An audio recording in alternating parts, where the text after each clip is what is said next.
Chapter 1. The Old Wound. The desert stretched endlessly under a swollen moon, the sands shimmering silver, shadows as deep as the ocean. Jonas Creed trudged across the dust, leather jacket brushing against his sides, cigar ember glowing faintly in the wind. Every step left a print that seemed swallowed almost immediately by the night. Eldridge drifted behind him like a shade, black garments brushing the earth, face pale and thin, eyes dark hollows that drank the light. He did not walk so much as glide, his presence bend in the silence of the desert. Jonas finally stopped on a ridge of stone, peering out across the wide, barren wastes. "Why the hell did you drag me out here?" His voice was rough, gravel sharpened by fatigue. "Town's back that way, and so's the trouble." Eldridge didn't answer at first. He lifted his chin, breathing in the air like a wolf testing a scent. Then he spoke, his voice a whisper that still managed to cut the silence. "This land remembers," Jonas scoffed, biting down on the cigar. "Land don't remember a damn thing. People do." "Wrong," Eldridge hissed. He moved forward, placing a thin, white hand against the jagged face of a sun-bleached boulder. Stone keeps memory better than blood. Here, there was slaughter. I can feel it. Shadows still drip from the wound. Jonas tilted his head, annoyed but curious despite himself. "So what are you doing? Sniffing ghosts?" Eldridge turned, eyes catching moonlight, hollow yet burning. "I'm opening a door. You asked where these beasts come from. The answer lies in the marrow of this desert. Watch." He extended both hands, thin fingers curling into the air. Dark smoke leaped from his skin like mist seeping from cracked stone. The desert wind shifted, low and moaning. Jonas narrowed his eyes, cocking the shotgun in his arms, though he made no move to stop him. "Don't summon anything you can't put back, old man." Eldridge gave the smallest of smiles, though it looked more like a tear in dead flesh. "I'm not summoning, I am remembering." The smoke bled outward across the sand, and then, like the world itself blinked, the desert was gone. Flames rose instead, fire pits, torches, a village of hide tents and wooden poles beneath the same mountains Jonas had scouted days before. Drums thudded softly in the distance. Figures moved through the firelight, painted faces, spears of stone and bone. Jonas lowered his shotgun slowly, his voice hushed. "What the hell?" "This," Eldridge said, "is where it began." The vision sharpened.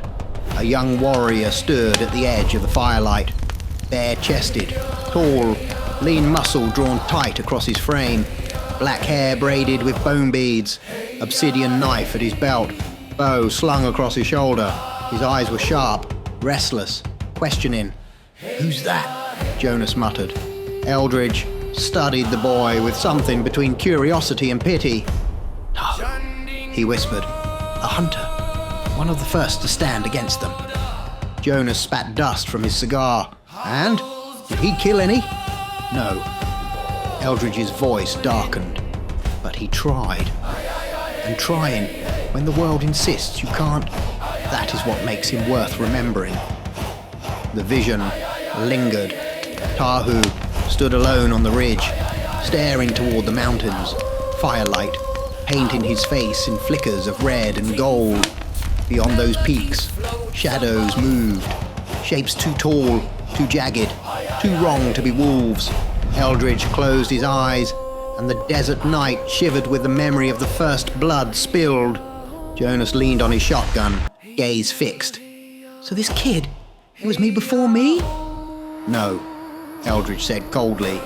"He was himself, but like you, he was foolish enough to think man can stand against God's curse." The drums grew louder, the fire burned brighter. Tahu's eyes locked on the horizon, as if he already knew what awaited, and then the vision froze, suspended between past and present, before the desert wind ripped through again, carrying them both back to the cold night of 1983. Jonas exhaled, smoke curling from his cigar, eyes still hard. "Fine," he muttered. "Show me his fight. Let me see how bad it gets." Eldridge's smile cut the dark. "Oh, Jonas, it always gets worse."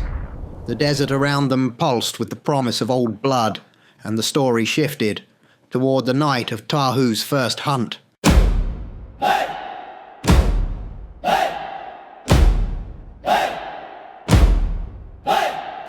Chapter 2.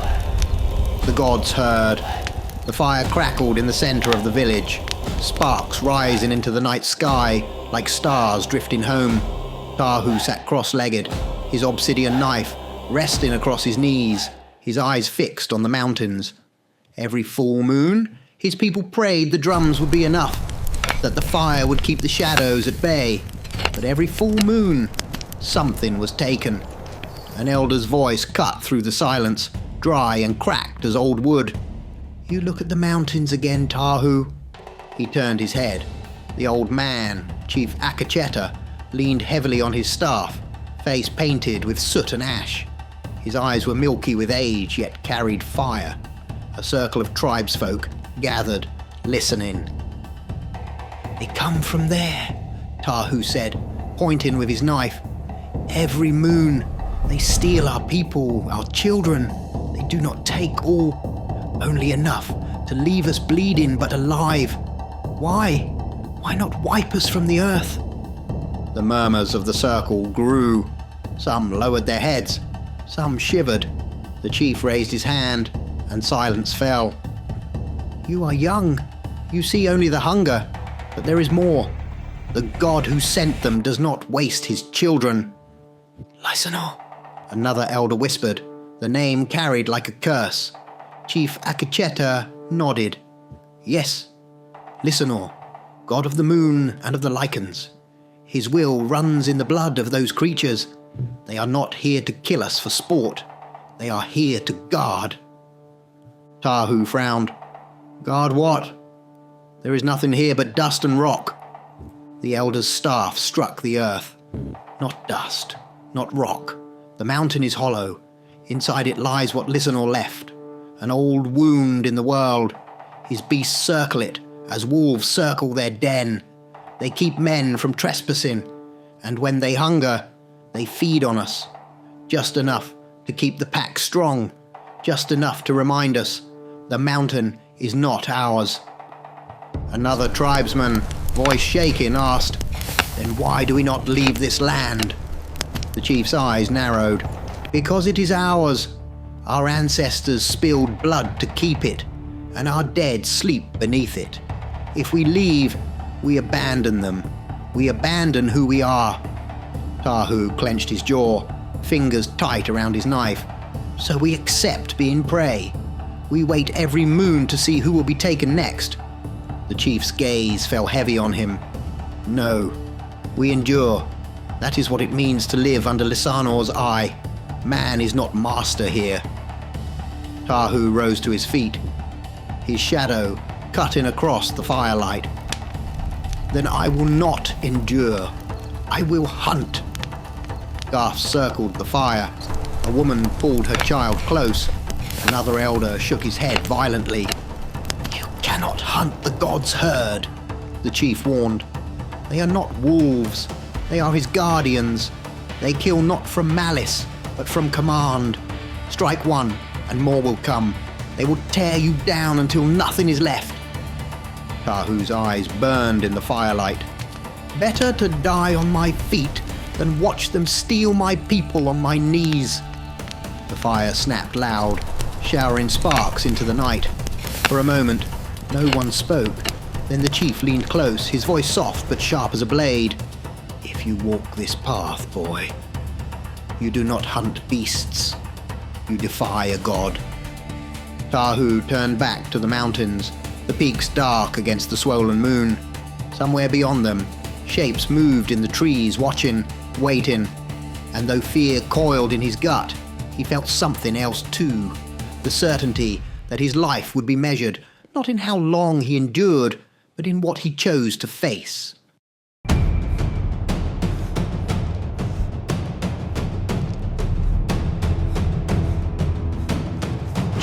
3. The Last Hunt of Tahu. The moon rode high over the mountains, pale and merciless. Tahu climbed alone, obsidian knife in hand, bow across his back, the cold cut in his skin. The fires of his village flickered far below, the voices of his people faded into whispers. He would not die waiting. He would not bow. The cliffs grew jagged, every shadow twisting into shapes that might be claws. The drums of the village still echoed faintly, but here, among the stones, the only music was his breath and the scrape of his sandals on the rock. From the ridge, he saw it. Tracks, massive, pressed deep into the dirt, upright, not the paws of wolves. The god's herd had passed this way. Tahu whispered to himself, "If I bleed tonight, I bleed standing." He stepped into the forested hollow. The air grew thick, cold, heavy with musk. The first growl came from his left, then another from his right. Soon the sound circled him. Low guttural thunder in the trees. They emerged from the dark like living shadows. 3, 4, 5 of them, upright, eyes burning yellow, claws glinting like obsidian, each taller than any man, shoulders wide, muscles corded with fury. They did not rush him. They stalked, slow, deliberate, like predators amused by prey's defiance. Tahu planted his feet, drew his bow, and let an arrow fly. It struck the first beast in the chest. The Lycans staggered, then ripped the shaft free and let out a roar that shook the stones. They came. The first claw slashed.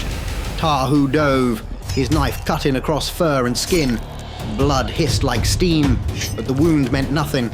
Another struck, raking across his side, throwing him into the dirt. He spat blood, forced himself up, knife still in hand. "Not on my knees," he snarled. They swarmed him. A claw ripped across his shoulder, another sent him spinning against a tree. Bones cracked, his body screamed, yet he rose again. Arrowless, knife shaken in his grip, he charged. He slashed one across the face, kicked another in the chest. Every strike was answered with blows that would break any man.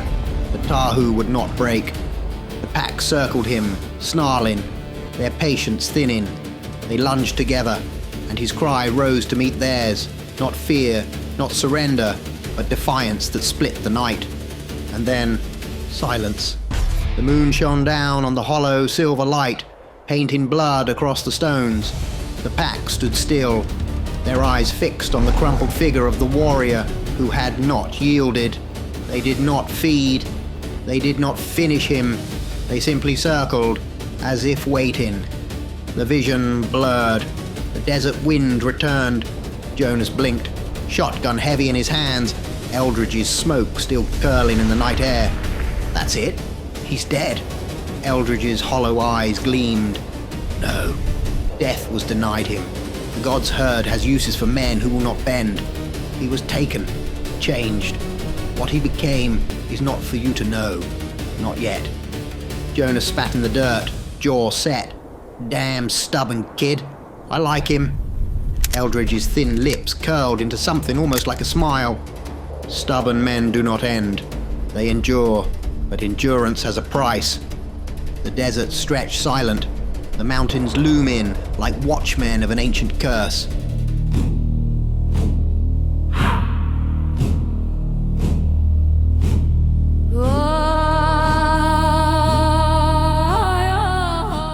Chapter 4.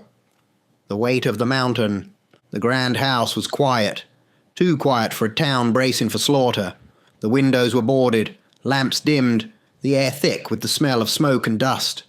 Jonas Creed sat at the long wooden table, cigar smoke curling above him like restless spirits. His bandaged arm ached, but he ignored it, loading shells into his shotgun with mechanical precision. Eldridge stood near the window, pale fingers brushing the curtain aside. His sunken eyes scanned the dark street, where nervous townsfolk scurried to their homes, bolting doors, whispering prayers. His voice was low, almost distant. "They come again tonight." Jonas grunted. "Yeah, no kidding. Every month, like clockwork, which means we prepare." He snapped the shotgun closed, the sound sharp in the silence. They're coming, and this time, we don't run. Eldridge didn't turn. His gaze lingered on the mountain looming in the distance, a black shadow against the swollen moon. You think too small, Hunter. You see only the pack. I feel something else. The beasts are not our true enemy. Jonas looked up, eyes hard, smoke curling from his lips. Not our enemy. They've taken people. Ripped them apart. They've killed more than half this town. Hell.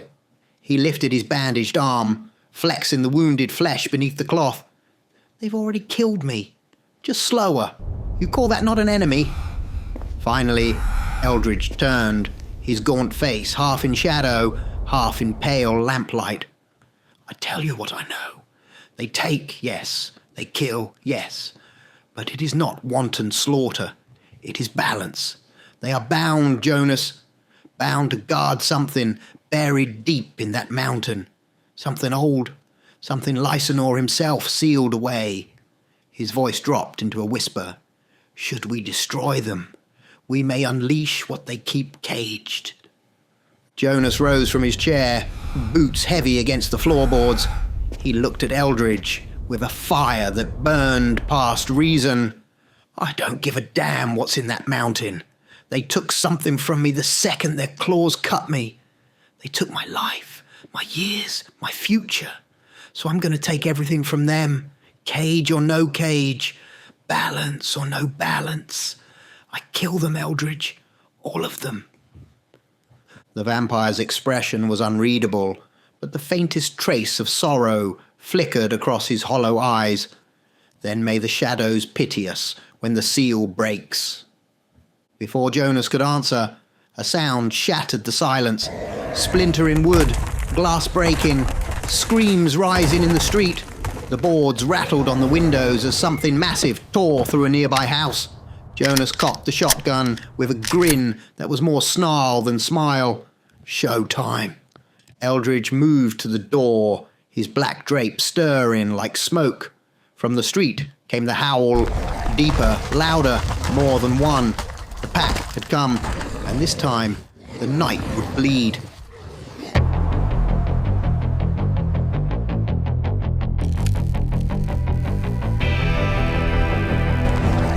Chapter 5. The seal weakens. The town exploded in chaos. Windows shattered. Doors ripped off their hinges. Barns collapsed as towering shadows swept through the streets. The Lycans had come. Not one, not two, but a full pack. Their claws raking through wood. Their howls rising together like thunder. The townsfolk vanished into cellars, closets, hidden crawl spaces. They dared not fight. Not this night. The only sound was the crashing of beasts and the terrified silence of those praying not to be found. Inside the great house, Jonas Creed paced like a caged wolf. His leather jacket shifted with every step, cigar clamped in his teeth, shotgun in his hands. His eyes burned with something close to joy. They're here. Finally. I was beginning to think they'd forgotten me. Eldridge lingered in the shadows of the room, his thin, pale face turned towards the street. His dark eyes glowed faintly. You itch for death, Hunter. There are too many. Even you cannot dance with them all. Jonas grinned, teeth glinting in the lamplight. Watch me. You forget, Eldridge hissed. I am an elder. A vampire. Against Lycans I stand no chance. Their god made them my ruin. Then don't fight, Jonas said, loading shells with a snap. Support. Hide me. Distract them. Buy me seconds, and I'll show you how to make those seconds count. Eldridge's eyes narrowed. I can cloak you for a time. Shroud your body in shadow. Confuse their eyes. Bend their senses. But it is not armor. They will still smell your blood. Jonas's laugh was rough. Feral. That's all I need. Confuse them long enough for me to swing. That's the trick, Eldridge. I don't need to kill them. I just need to enjoy the fight. You're mad, Eldridge said coldly. Damn right. Jonas cocked the shotgun.